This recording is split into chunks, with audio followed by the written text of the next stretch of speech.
ছাত্রদের আন্দোলন যে জিনিসটা, এই জিনিসটাও আমার কাছে মনে হচ্ছে যে এটাকে আসলে নষ্ট করার দেওয়ার জন্য আমরা অনেক কিছু করতেছি। পুরো ক্রেডিটটা আমরা ছাত্রদেরকে দিচ্ছি, দেওয়ার ফলটা কি একই হয়েছে? ফলটা হয়েছে এখন দেখা গেলো ত্রাণের টাকা নাকি ব্যাংকে রাখে। রাজনীতিকে জনমুখী করার জন্য বা গণমুখী করার জন্য মানে যে সংস্কারটার প্রয়োজন সেটিকে আসলে আমরা করছি কিনা? রাজনীতির তো কোনো ক্লাস নাই, কিন্তু ইউনিভার্সিটিতে কিন্তু পলিটিক্স মানে বাংলাদেশের রাজনীতি যেভাবে হচ্ছে, রাজনীতি কে আওয়ামী লীগ করবে কে বিএনপি করবে, এটা তো ক্লাসে শেখানো হয় না। এটা আমরা করি, রাজনীতি যারা করেন তাদের দেখে দেখে আমরা ধারণা করি। যখন একজন রাজনীতিবিদ ভালো কিছু করেন, মানুষের সেবা করেন, তো আমি যদি মনে মনে মানুষের সেবা করতে চাই, আমি তাকে দেখি এবং উদ্বুদ্ধ হই। যদি একজন রাজনীতিবিদ বাটপারি করেন, ডাকাতি করেন, চুরি করেন, মানুষের ভাগ্য নিয়ে ছিনিমিনি খেলেন, এবং আমি যদি ওটাকে ভালো মনে করি, আমি যদি দ্রুত বড়লোক হতে চাই, যে কথাটা শরীফ ভাই বললেন যে রাজনীতি হয়ে যাচ্ছে এখন বাংলাদেশের সবচেয়ে লাভজনক ব্যবসা, কারণ আমি যদি ওই লাভজনক ব্যবসায় অংশ নিতে চাই তাহলে আমি ওই নেতাকে ফলো করি। তো এখন আমাদের দেশের রাজনীতিবিদ যারা আছেন তারা বেসিক্যালি যে কাজগুলি করেন সেগুলো দেখেই কিন্তু আমাদের পরের জেনারেশন উদ্বুদ্ধ হয় অথবা ঘৃণা করে। যদি রাজনীতিবিদ যেমন এইবার মনে করেন আপনার এই 16 বছরের মাথায় এসে গত 5ই আগস্ট যে ঘটনা ঘটলো, রাজনীতিবিদদের ব্যাপারে মানুষের শ্রদ্ধা তো বাড়েনি, কারণ এখানে তো রাজনীতিবিদরা পালিয়েছে। 2 দিন আগে যারা বড় বড় কথা বলেছে তারা দাড়ি গোঁফ কেটে বিসর্জন দিয়ে নদী পথে হোক অথবা স্থল পথে হোক পালানোর চেষ্টা করেছি। তো তারা তো উদাহরণ হতে পারে না, তাদের কাছে বাচ্চা ছেলে হোক আর যাই হোক, এরা তো বুঝে যে এই কাজটা খুব একটা সম্মানজনক না। ওরা কিন্তু বুঝে না, সালমান রহমান কিন্তু বুঝবে না। ওরা আপনি আবার সুযোগ দেন, সে আবার ওই দাঁড়িয়েও রাখবে, দুর্নীতিও করবে। ও বুঝবে, ও শিক্ষা সুযোগ তো চেয়েছিলেন, দেশ ঠিক করে দেওয়ার আশ্বাস। হ্যাঁ, আশ্বাস অনেক দিয়েছে। আশ্বাস মানে কোনটা? তার দেশ হলো তার, সে নিজে কিন্তু আর কাউকে দেশ মনে করে নাকি? সে তো নিজেকে দেশ মনে করে।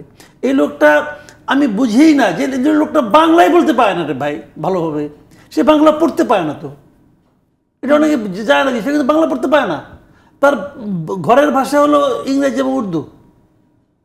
সে মুক্তিযুদ্ধেও যায় নাই, কিন্তু কবে কোন দিন হয়তো শেখ কামালের সঙ্গে বসে আলাপ সালাপ করছিল, ওই যোগ্যতায় সে এত বড় পাওয়ারফুল হয়ে গেছে। তো যাক, সেই আলোচনা করি না, কিন্তু ওনার শিক্ষা হবে না। কিন্তু সাধারণ যারা আমাদের দেশে যারা সাধারণ নাগরিক আছে, তাদের যারা ছেলে মেয়ে আছে পরের জেনারেশন, তারা কিন্তু শিক্ষা নেই, তারা কিন্তু ওই দৃশ্য ভুলবে না যে আমি ওই রাজনীতি করতে চাই না যে রাজনীতি করলে পর আমাকে নদী পথে পালাতে হয় দাড়ি গোঁফ কেটে। তারা সেটা চায় না। তো কাজেই আমরা কি উদাহরণ সৃষ্টি করছি? আমি যদি উদাহরণ ভালো সৃষ্টি করি তাহলে আমার ছেলেমেয়েরা ভালো কাজ করবে, এই কাজটি করবে। আর যদি আমি উদাহরণ খারাপ করি, আমি তার বাপ হইতে পারি, সে আমাকে অ্যাভয়েড করবে, সে আমার মতো হতে চাবে না, সে বাটপার বাবাকেও এই করবে না, ফলো করবে না। তো আমরা কি এখনই কোনো উদাহরণ সৃষ্টি করতে পেরেছি? পারিনি। তো আমি এখনই আশা করছি কেন? কথাটা খেয়াল করেন। আপনি বলবেন যে না, আমরা তো একটা ছাত্রদের একটা আন্দোলনে, দেখেন ছাত্রদের আন্দোলন যে জিনিসটা, এই জিনিসটাও আমার কাছে মনে হচ্ছে যে এটাকে আসলে নষ্ট করার দেওয়ার জন্য আমরা অনেক কিছু করতেছি। পুরো ক্রেডিটটা আমরা ছাত্রদেরকে দিচ্ছি, দেওয়ার ফলটা কি একই হয়েছে? ফলটা হয়েছে এখন দেখা গেলো ত্রাণের টাকা নাকি ব্যাংকে রাখে। তো অভিযোগ এসেছে এবং ত্রাণের যে সামগ্রী ছিল সেগুলো ঢাকা ইউনিভার্সিটির বিভিন্ন জায়গায় খুঁজে পাওয়া যাচ্ছে। সেটাই বলছি, পরিত্যক্ত অবস্থা। তো এটা কিন্তু এটাই হয়েছে। মানে শুনেন রে ভাই, আমি একটা কথা বলি, হঠাৎ করে কিন্তু কিছু হয় না। হঠাৎ করে আপনি সকালে ঘুমের থেকে উঠলেন, হঠাৎ করে আসমান থেকে দেখলেন যে আপনার ছোট ভাই অথবা আপনার প্রিয় বন্ধু সে যে হঠাৎ করে দরবেশ হয়ে গেল। দরবেশ কিন্তু এক রাতে হয় না। তো যারা এখন এত বড় বড় কথা বলছেন এবং যেহেতু একটা হুজুগ উঠছে, থামানো যাবে না, এটা প্রতিবাদ করলে আবার আপনি প্রতিক্রিয়াশীল হয়ে যাবেন, হুজুগ যেটা উঠছে, তাদেরও তো ভাই হঠাৎ করে এখানে আমদানি হয় না, কিন্তু হঠাৎ করে পয়দা হয় নাই, তাদেরও কিন্তু ধারাবাহিকতা আছে এবং এইগুলি কিন্তু আসছে। অনেকে দেখিয়েছে আজকে থেকে 2 বছর আগে 3 বছর আগে তারা ফেসবুকে কি স্ট্যাটাস দিয়েছিল, সেগুলি স্ক্রিনশট বেরোচ্ছে, তারা তো ওইখান থেকে আসছে। হ্যাঁ, আপনি বলবেন যে না, তাদের জ্ঞান চক্ষু উন্মোচিত হয়েছে, অতএব তারা বুঝতে পেরেছে এটা ভুল, এটা ভালো। আমি মানতে রাজি আছি, হয়েছে উন্মোচিত, কিন্তু স্কুলিংটা কিন্তু একদম বৃথা যায় না, বুঝছেন না? সে কোন স্কুলে পড়া? ছাত্রলীগ তো একটা স্কুল, তাই না? দুর্বৃত্তি পড়ার একটা স্কুল।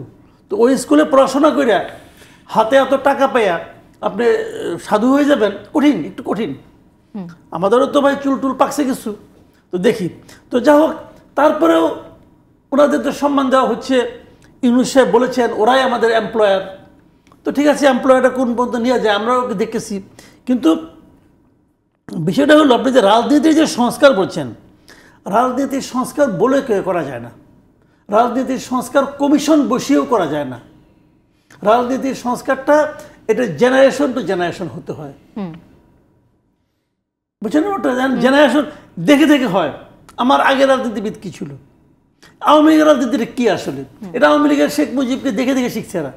শেখ মুজিব, তার মালিক উকিল, আব্দুর রাজ্জাকের মারামারি, তারপরে শেখ হাসিনার একনায়কতান্ত্রিক আচরণ, এইগুলো দেখে দেখেই কিন্তু আওয়ামী লীগের পলিটিক্সটা অগ্রসর হচ্ছে। ঢাকায় আমরা দেখেছি শেখ হাসিনা যা বলবে তাই। এই একই জিনিসে কিন্তু আমরা দেখেছি উপজেলা পর্যায় পর্যন্ত, উপজেলা আওয়ামী লীগের সভাপতি যা বলবে তাই। গণতন্ত্র ঢাকাতেও নেই, ওখানেও নাই, সরকারেও নেই, পার্লামেন্টেও নেই। মানে রাজনৈতিক দলগুলোর মধ্যেও গণতন্ত্র নাই, নাই তো, এটা তো থাকার জন্য সময় লাগবে। আমি ওইটা বলছি যে এটা কিন্তু আপনি যেটা বলছেন, প্রথম যে প্রশ্নটা আপনার ছিল, রাজনৈতিক দলগুলোর মধ্যে সংস্কারটা আসবে কিনা, এই সংস্কারটা কিন্তু জনগণের কাছে যাওয়ার মতো, মানে জনগণের রাজনীতি হওয়া, এটা কিন্তু আপনার আইন করে পারবেন না আপনি। এটা তাদের উপলব্ধিতে আসতে হবে। যখন দেখা যাবে যে তারা জনগণের কাছে যাচ্ছে না, জনগণ থেকে বিচ্ছিন্ন হয়ে যাচ্ছে, তখন জনগণ তাদের প্রত্যাখ্যান করবে, যে কাজটা আওয়ামী লীগ করছিল। আওয়ামী লীগ 2014 সালে এসে বুঝলো যে আমি তো জনগণের কাছে না গেলেও চলে, আমি একা একা ইলেকশন করবো, একা একাই জিতবো, একা একা রায় ঘোষণা করবো। তো করছে, তাতে কি হয়েছে? তাকে জনগণ বিচ্ছিন্ন প্রত্যাখ্যান করছে। উনি হেলিকপ্টারে চলে গেলেন। এই অনেক সময় না আমরা বলি, মানে এই জেনারেশন বলে যে বঙ্গবন্ধু এত বড় নেতা, দেশটা স্বাধীন করলো, এবং 15ই আগস্ট উনি মারা গেলেন 75-এ, 3.5 বছরের মাথায়। ওনার জন্য নাকি একটা মিছিল হয় নাই, একটা শোক সভা হয় নাই। অনেকে কিন্তু অবাক হয়। তারা এবার কিন্তু বুঝছে যে কেন হয় নাই। এইবার তারা বুঝছে যে কেন হয় নাই, যে এত বড় নেত্রী শেখ হাসিনা, এত বড় নেত্রী, সে চলে গেল, কোথাও কোনো একটা শোক দেখছেন, একটা মিছিল, এত বড় দল আওয়ামী লীগ, কোথাও কোনো একটা শোক দেখছেন, একটা মিছিল দেখছেন, কোথাও দেখছেন তাদের উপর নির্যাতন হচ্ছে এমন অভিযোগ তো তারা করছে। নির্যাতন কোথায় কি হচ্ছে দেখান তো আপনি। গোপালগঞ্জে তো হচ্ছে। বিএনপির উপর নির্যাতন তো দৃশ্যমান ছিল রে ভাই, বিএনপির উপর নির্যাতন তো দৃশ্যমান ছিল। প্রথম 7 দিনে তাদের উপর কি নির্যাতন হয়েছে, অত নির্যাতনটা করবে কারে, সেই তো নাই, সে তো আগেই গর্তের মধ্যে ঢুকে পড়ছে, বুঝছেন না? কাজে এগুলোর কি, এটা কেন হয়েছে? এটা হয়েছে তাদের মনোবল ছিল না। তারা জানতো যে আসলে আমি করাপ্ট, তারা জানতো আমাকে ধরলে আমার কাছে কোনো জবাব নাই। তারা তাদের যে মানে প্রতিরোধ করা অথবা নিজের আত্মপক্ষ সমর্থনের মতো তাদের কোনো নৈতিক জোর ছিল না। ভাই, চোর তো সবার আগে জানা যায় সে চুরি করছে, যে লুচ্চা সে সবচেয়ে আগে জানে আমি লুচ্চামি করছি, অন্য তো অনেক পরে জানে। তো ওরা জানে না ওরা কি করছে, ওরা তো জানে, নিজের অপরাধ বোধ থেকেই তারা এই ধরনের ডিসিশন নিচ্ছে।